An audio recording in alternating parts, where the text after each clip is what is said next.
Hi, I'm Renee Muskies, and I'm running as your queer party candidate for President of the United States. I'm a queer, biracial, twin, spouse, and proud parent of two beautiful children, Chica and Oliver. I guess you can say I'm as American as cherry pie, and I love cherry pie.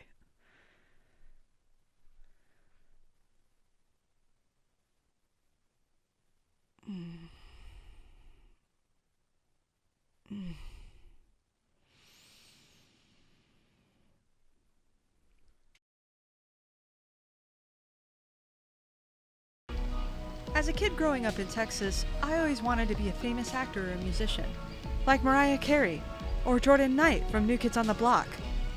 Side note, achievement unlocked. But when I was young, heteronormative culture kept me on the sidelines, even in theater class, where we were all gay as fuck. We pretended to be straight on and off stage because we had no choice. It didn't work very well. I'm running for the queer party because I want to live in a world that feels as effortless as flirting with my new season's cashier, where queer voices are as widespread as white guilt in Portland, where the only pandemic we have to worry about is too many rainbows.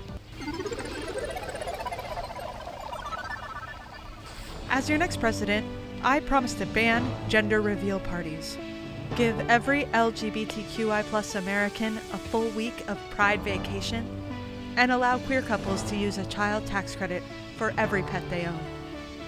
I'll even institute a Kim Davis National Glitter Bomb Day. And I'll make sure that every American has access to bottom insurance, even if they have a pre-existing condition. These are just some of the important issues that you can be sure I'll take head on, just like all of the women I've dated since high school. This November, say it with me. I'm with queer. I'm Renee Muskies, and I approve this message.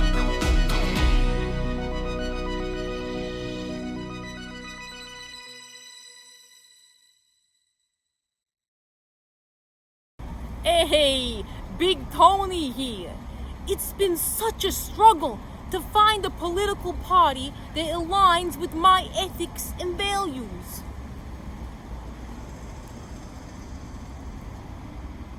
I'm the owner of one of the new Chick-fil gay restaurants. And it is incredibly important to me that everyone feels comfortable coming through my drive-thru, alright? Hey.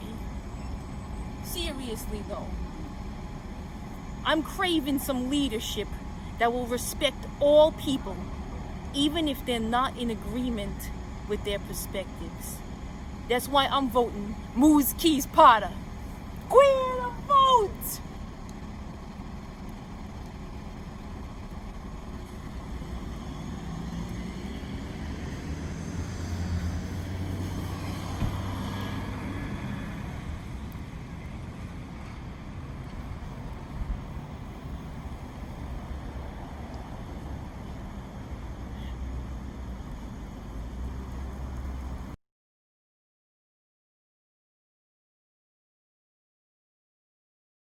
Here's a little song I wrote just for the campaign. Vote, 'cause if you don't, we're gonna be in a living hell and we'll wanna get out of here. So vote, just vote. It's not that hard, you just go and register. Then you write in the names Renee Muskies and Jason Porter. Vote. So it's Jason Potter. You said Jason Potter. Before, yeah. Yeah, for VP and Renee Muskies for President of the United States. Just vote. Just vote. Don't vote. Don't vote. You want to vote. Don't.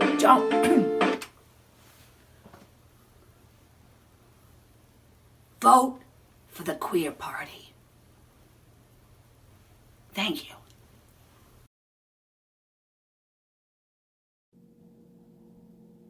Hi, I'm Dr. Tyler Termier, CEO of Cascade AIDS Project and Prism Health.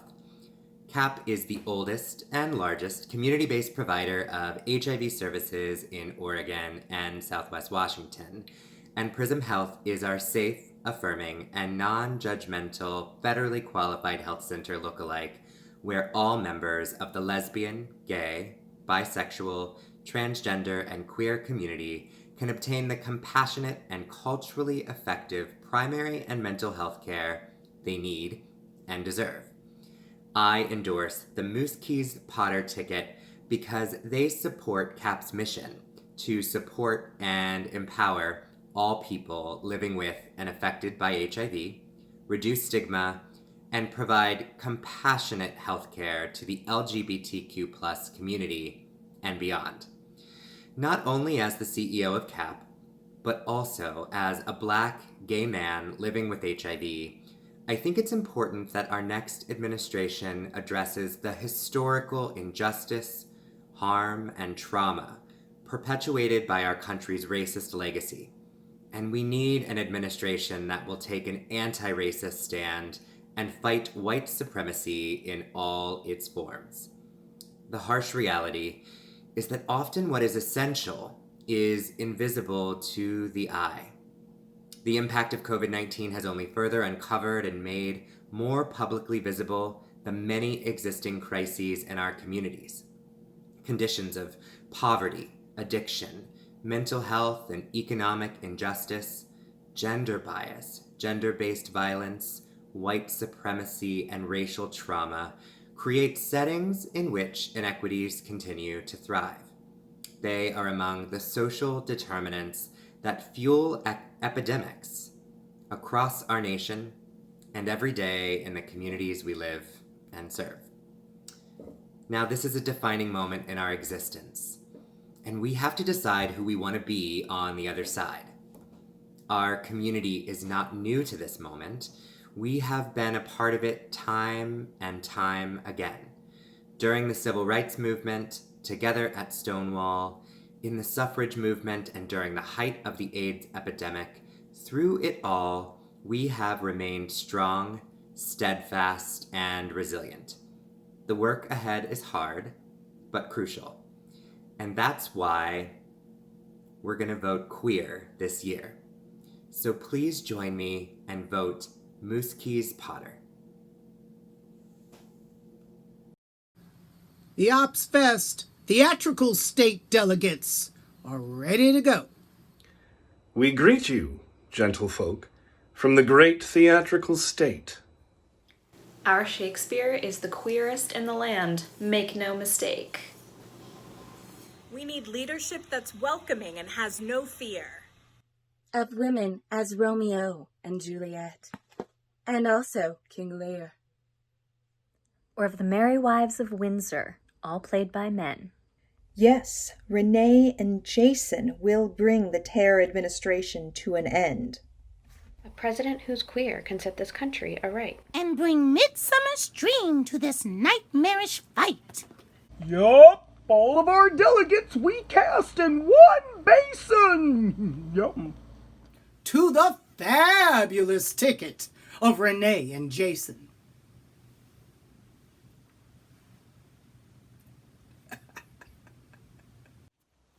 Hello everyone, today I would like to tell you why I support the queer party.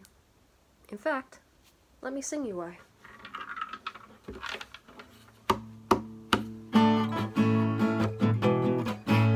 The queer party is here to rescue all of you from evil. They won't gaslight, fake news, or intimidate you when you vote. The only Proud Boys that we have are making out with other Proud Boys, and at every single polling station they promise to go.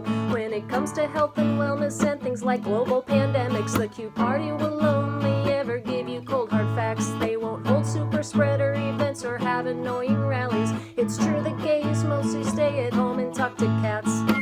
I'll be honest, at this point I'd vote for a real smart monkey or a glass of lukewarm water, anyone but DJT. So vote Renee and Jason, make America queer again. Grab your rainbow flag and show support for QLGBT. They're queer, they're really, really, really queer. Did I mention they're queer? They're the party of the queers. They're queer, they're really, really, really.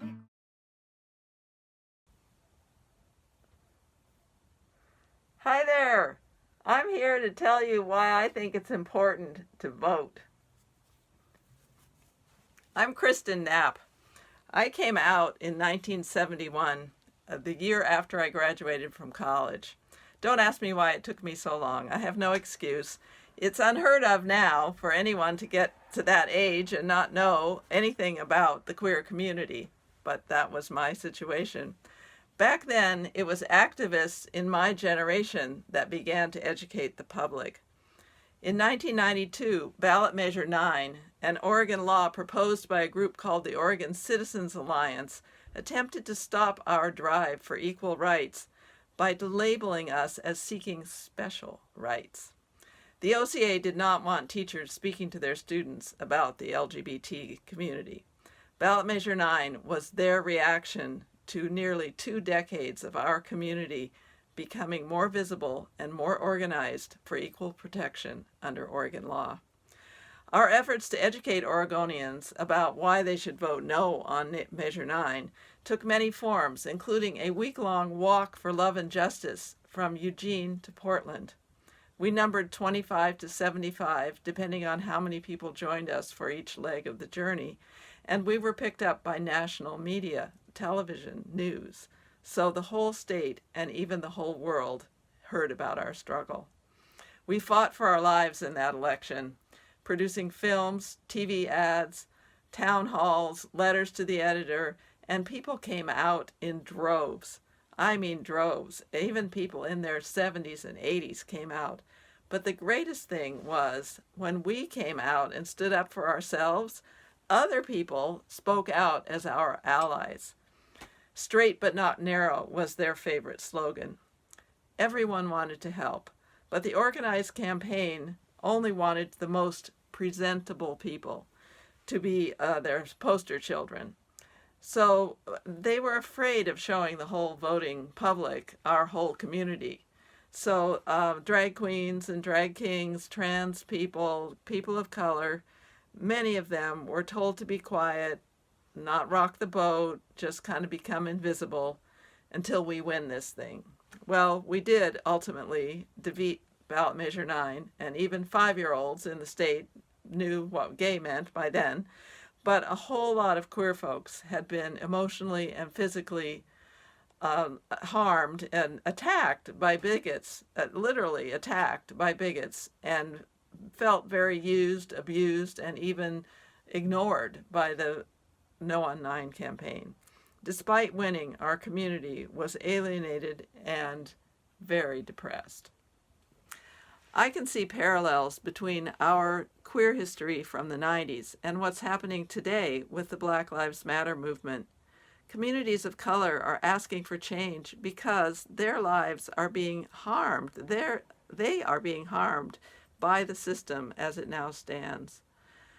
We as queer people know how vulnerable a community under attack can be, and we also know how strong we can feel if we have support from allies. We have an obligation to stand up, show up with our voices and our bodies to support people of color now. This election is a turning point for all of us. Our civil rights are fragile and worth fighting for. We must vote and encourage others to vote. We know that we have to stand up for everyone's civil rights and for the survival of our planet and for the survival of our democracy. Please join me in supporting the most sane ticket to help lead us forward. That would be Moose Keith's Potter, the only ticket that recognizes the intersectionality of oppressions, the real danger of climate collapse, and the possibility of a more perfect union to ensure equal protection under the law for all. Voting is our superpower. Use it or lose it. Vote, vote, vote. Old Sea Captain here, endorsing Renee Mooskies for President of these United States because while us old white men, we belong at sea, maybe it's time we stop electing a President of the United States. I'm with queer, You see, when I was a wee cabin boy swabbing the decks, me captain used to say, "Hey, cabin..." Good morn, evening, quarantiner, noon, America. 20 years ago, somebody asked what the hell a score is supposed to be. My opinion is that I have no idea, but I'm guessing it's like a hashtag, which used to be a pound sign, and the internet has shown me that my uninformed opinion matters, because all opinions, like all lives, matter.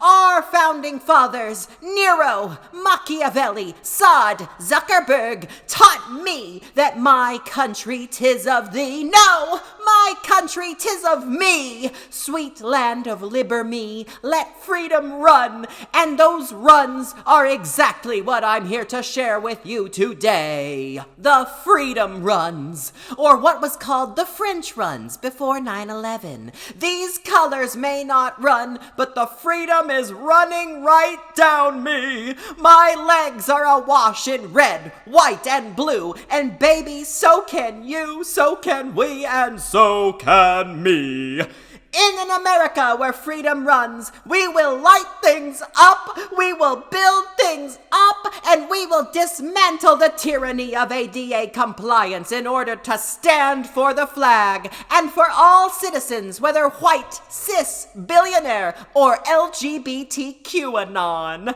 When freedom runs, we will crush legal demonstrations of dissent with an iron curtain, I mean fist. Just look at California and their gender-neutral pronouns that make my spell check do that red squiggly line I can't get rid of. Law and order must be reinstated, and for at least another 7 seasons. When freedom runs, the answer to climate change is not to cap carbon emissions, but to give guns to all our furry friends. Look out, greenhouse gas. This time Smokey's packing heat. When freedom runs, we will colonize the moon and finally answer the question of what happens when you play the Wizard of Oz on its dark side. When freedom runs, we will defeat ISIS and Osiris and that meddling Horus too, whereupon we will reinstate our aardvark-headed god Set to his rightful throne. When freedom runs, we will light a beacon of democracy with a coalition reaching across Russia, China, North Korea, and that beacon will shine bright once again. Clench your thighs. Do the potty dance all you want. This freedom is runny, and when freedom runs, let me assure you, the best is yet to run!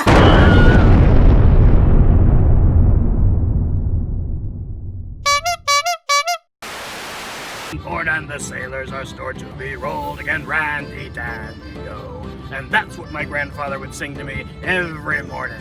And that's why I'm voting for Renee Mooskies for president. Oh, I didn't see you there.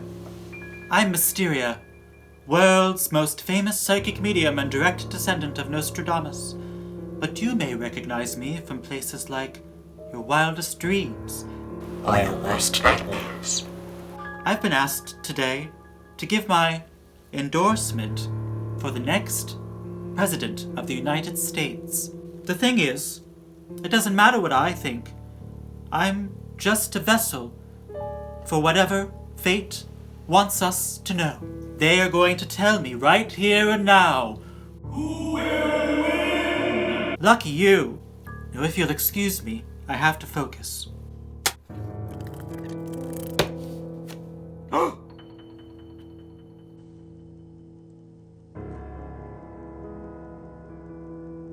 And there you have it. The fates endorse Renee Mooskies and Jason Potter the queer party to rule the world!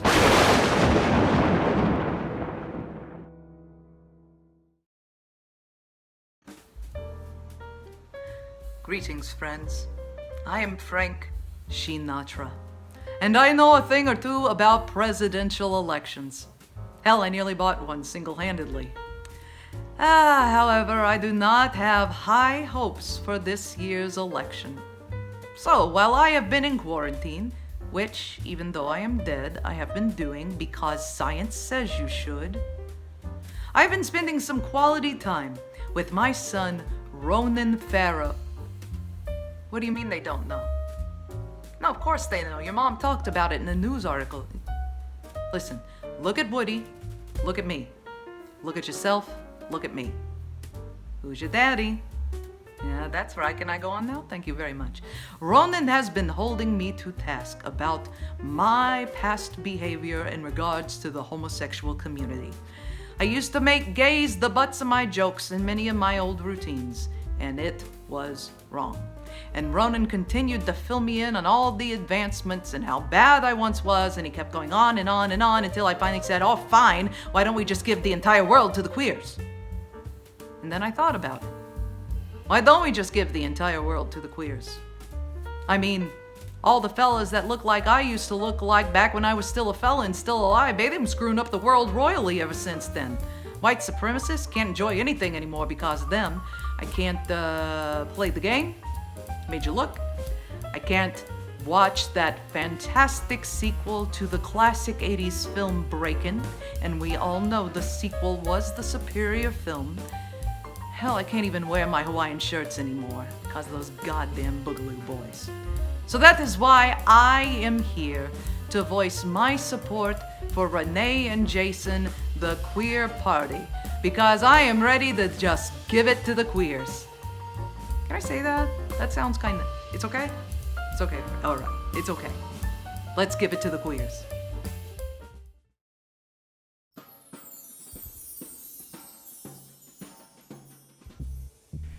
Hi, I'm Jason Potter, and I'm running for Vice President of the United States of America.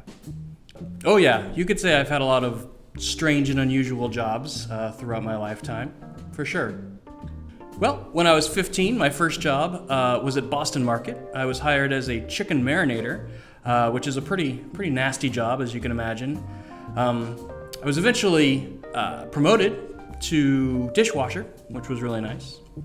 After that, in high school, I worked for a submarine sandwich place that was themed after the TV show MASH. It was called MASH Hoagies. That was fun. After I graduated film school in the early 2000s, I couldn't actually afford to move out to LA with all my classmates, so I put out resumes everywhere and eventually landed a job on a cruise ship. My first ship was the SS Norway, which used to be the SS France, which was the last remaining true ocean liner. I was hired on as a TV coordinator, which meant I ran the little TV station that was on board. We had onboard movies, information channels. I would position the satellites to try and pick up TV signals. I was also on the ship's entertainment staff. I would do things like host karaoke or host my own game show called Name That Movie. Jason? Well, yeah, I knew him back in the cruise ship days. He was a bit of an oddball, but the old ladies loved him. When he used to host karaoke, they would rush the stage. There'd be old lady bras everywhere. I also signed up to train to be a volunteer onboard fireman. And that was a pretty transformative job for me. I learned a lot about myself. I was eventually promoted to another ship. It was a world traveling ship, the Norwegian Dream. Got to travel to 52 different countries, which was pretty great. Learned a lot about the world. I would work for about 6 months, and then I would take a month or two off to kind of just backpack somewhere. So I did a lot of traveling. After about 3 years at sea, I decided to come back to dry land and went back to Florida and landed a job as a hand model. No, seriously.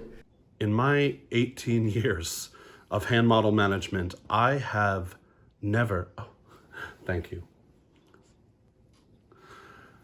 I have never seen hands the equal of Jason Potter. The cuticle shape, the nail bed depth, the gentle silken slope of his knuckle hair. Superb. It's the only word for it. Superb. Well, I was actually hired as the director of a jewelry auction TV show. It was kind of like QVC, but you would see jewelry flashed on the screen, and then you could call and you could bid on that jewelry live on TV. They employed a few female hand models to model the jewelry, but they didn't have enough men's jewelry to be able to afford a full-time men's hand jewelry model. But every so often we'd get a men's ring or a men's watch, and because we didn't have a male hand model, I as the director would get up and put on the ring and stick my hand under the camera and model that jewelry. So I was getting paid at the time, so you could say that I was a hand model. I was hired as a dolphin interaction videographer at a place called Discovery Cove in Florida. That was a really neat job because I spent all day in the water with the dolphins.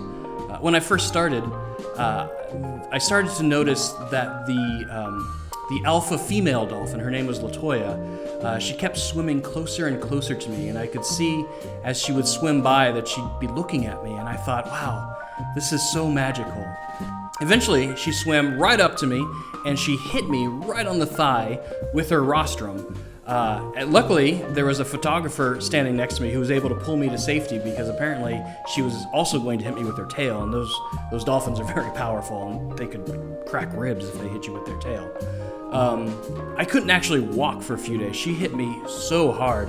Eventually, when I healed up, I was cleared to go back to work, but I was a little nervous to go back in the water with LaToya, but one of the dolphin trainers told me that basically what had happened was LaToya had noticed that I was a regular presence in the pool, and she needed to show her dominance, and that's why she attacked me. And the fact that I didn't try and fight her back meant that I was letting her dominate me. So I was LaToya's bitch, and I could go back in the water. Let's see. I worked for a while as the technical director for the Shamu show at SeaWorld, but I left that job because I wasn't really comfortable with the ethics of it all. I also spent a few years as a segment producer for some really bad MTV and VH1 documentary shows. That included True Life, Hogan Knows Best, and an unaired pilot about Playboy models visiting England. That was a strange time. Then eventually I wanted a change of scene, so I moved across the country from Orlando, Florida to beautiful Portland, Oregon. In Portland, I started producing and hosting a live storytelling show called Affable Gentleman Storytelling. We started out in the basement of an old pool hall, but our audience eventually grew, and we started doing our shows at the beautiful Clinton Street Theater. I even got to produce a storytelling show for the Picthon Music Festival. I worked as a walking ghost tour guide in downtown Portland. That was a fun job. I saw some strange and creepy things. I was super lucky to get a job working at Leica on their first stop-motion film, Coraline. I ran the 2 in-house movie theaters that they had there in the studio for things like directors' dailies and VIP screenings, things like that. Then I was hired back to work on Paranorman, and then the Box Trolls, and then Kubo and the 2 Strings. It was amazing to come to work every day with some of the most talented people you'll ever meet, and be able to walk amongst some of these really amazing, tiny little sets. They actually named a box troll after me. Yeah. Back in the day, I produced and co-hosted a vaudeville show with my business partner at the time. I don't actually remember his name. Jason and I used to produce a vaudeville show together until he skipped town. That son of a bitch owes me money. I got nothing. Yeah, it's a blank. Anyways, that was the first time I got to work with Renee. All you need are whiskey and friends.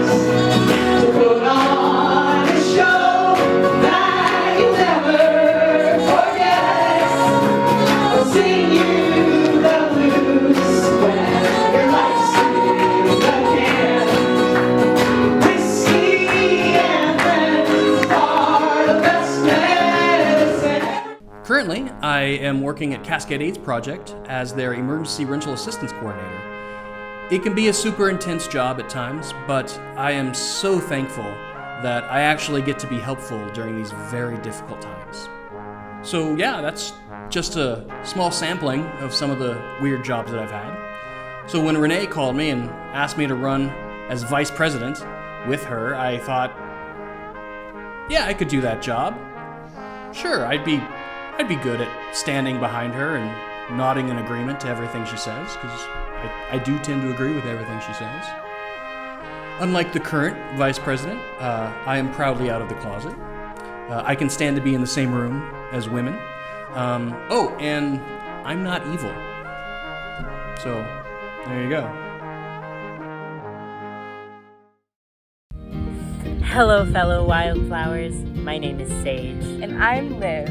We recently moved into the cottage of our dreams. We met on Lex and decided to get this cottage for our 1-month anniversary.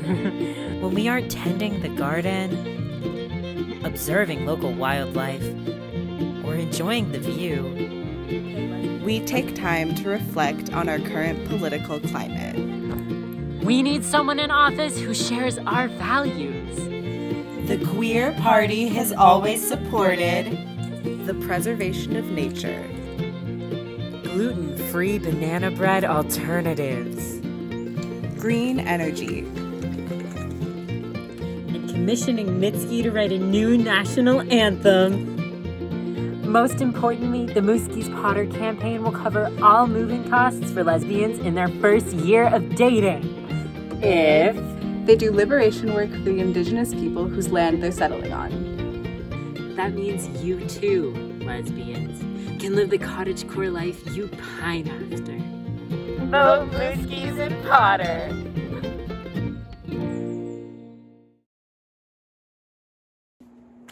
Hey everyone, I am Cameron Witten. I am a Portlander, a community activist. I recently served as the executive director of Q Center, Portland's LGBTQ+ community center, and I am the co-founder of the Black Resilience Fund here in Portland. Since June 1st, the Black Resilience Fund has provided real, tangible financial support to 4,000 Black Portlanders who are currently grappling with the dual storms of a global pandemic and headline after headline of Black pain.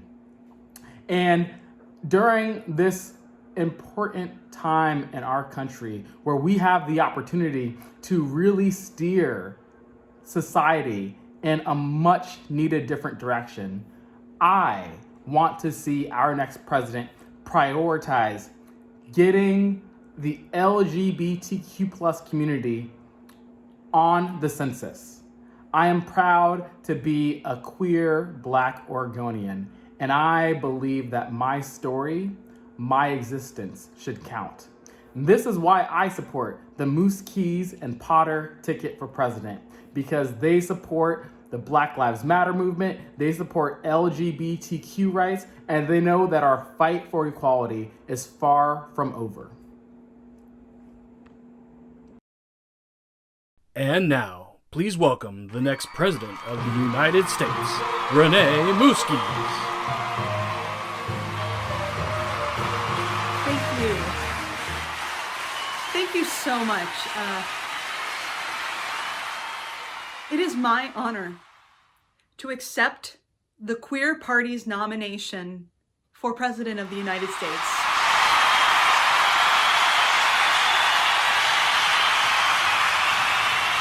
Thank you. And I would also like to take a moment to thank my dear friend and vice presidential nominee, Jason Potter.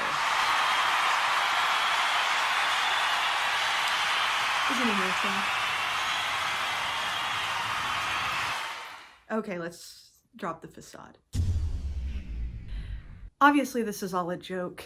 I'm not really running for president, and Jason is not really running for vice president. But before we go tonight, I wanted to take a moment to talk to you about what I think is important right now. We are less than a week away from the election, and maybe it's the Halloween season, but it's starting to look like Night of the Living Dead out there. People are dropping like flies from a strange and mysterious pandemic, and we're barricaded in our homes while deranged citizens outside form militias. Except in the movies, there's no stopping to enjoy Grubhub while you work from home in your PJs. But maybe that's the 2020 version of running upstairs to hide from the killer. Which is actually my point. This is not the time to retreat further into our comfort zones. We need to wake up and realize that the monster is already in our homes. And I don't mean the orange one. I mean our old ways are haunting us.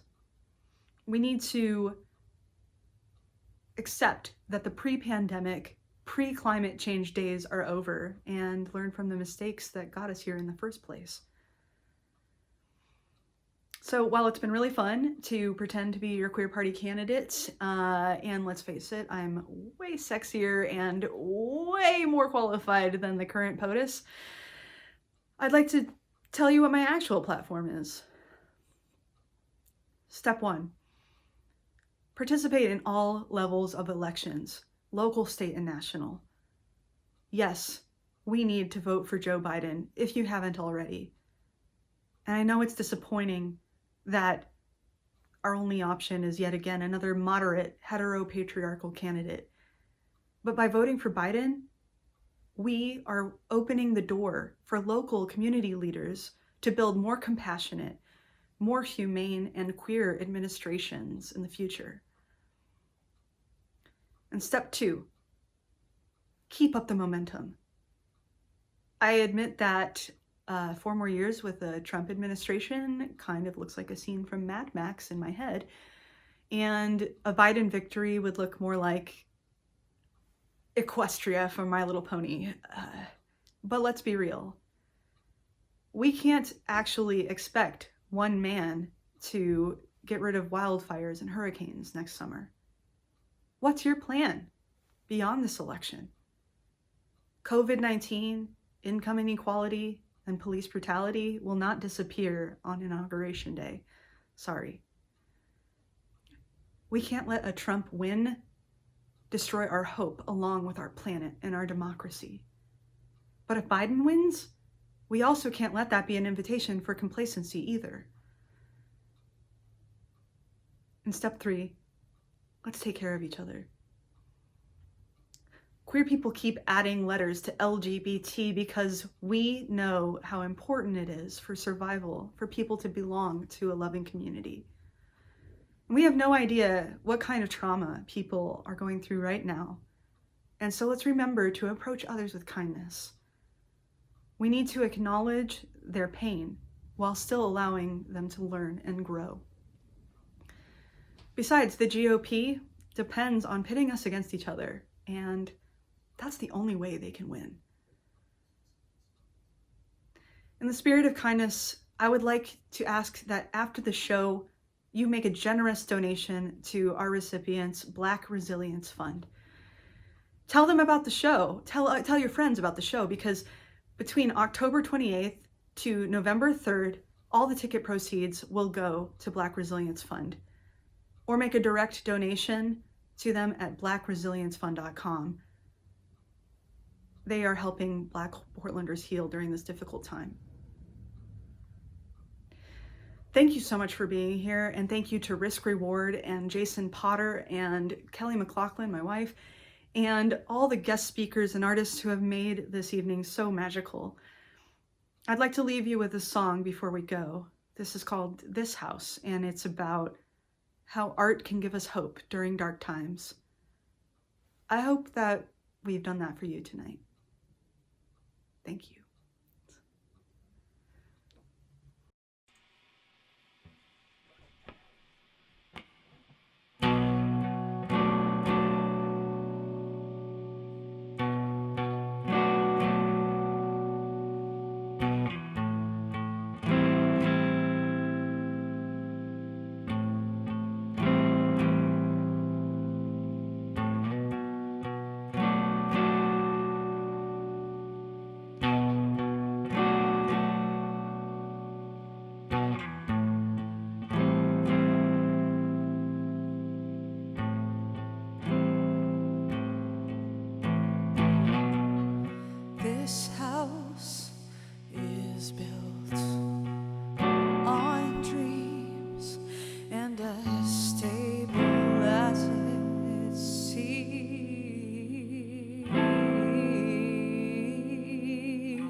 but hear this pile of smithereens.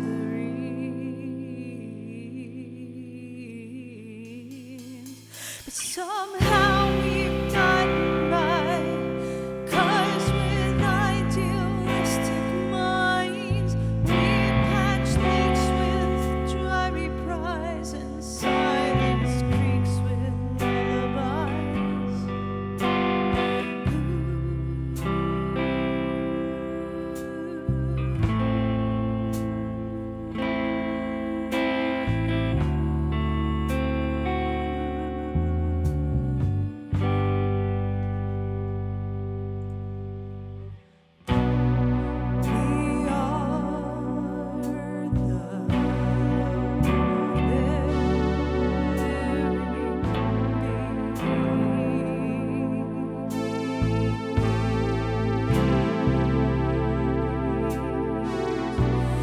Stuck in the corners of each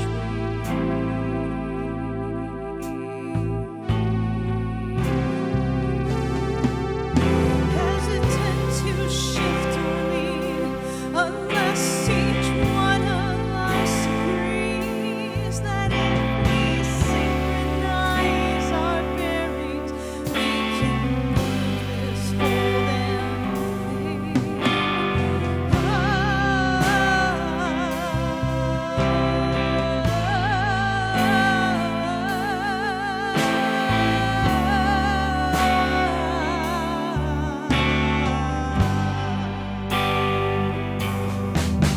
Somehow we've gotten by, 'cause with idealistic minds we patch leaks with dry reprise and silence creaks with lullabies. You know it's not just me.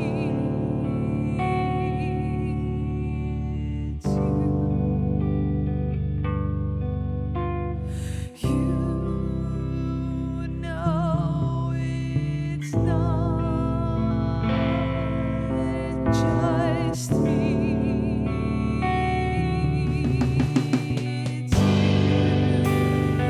you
Somehow we've gotten by, 'cause with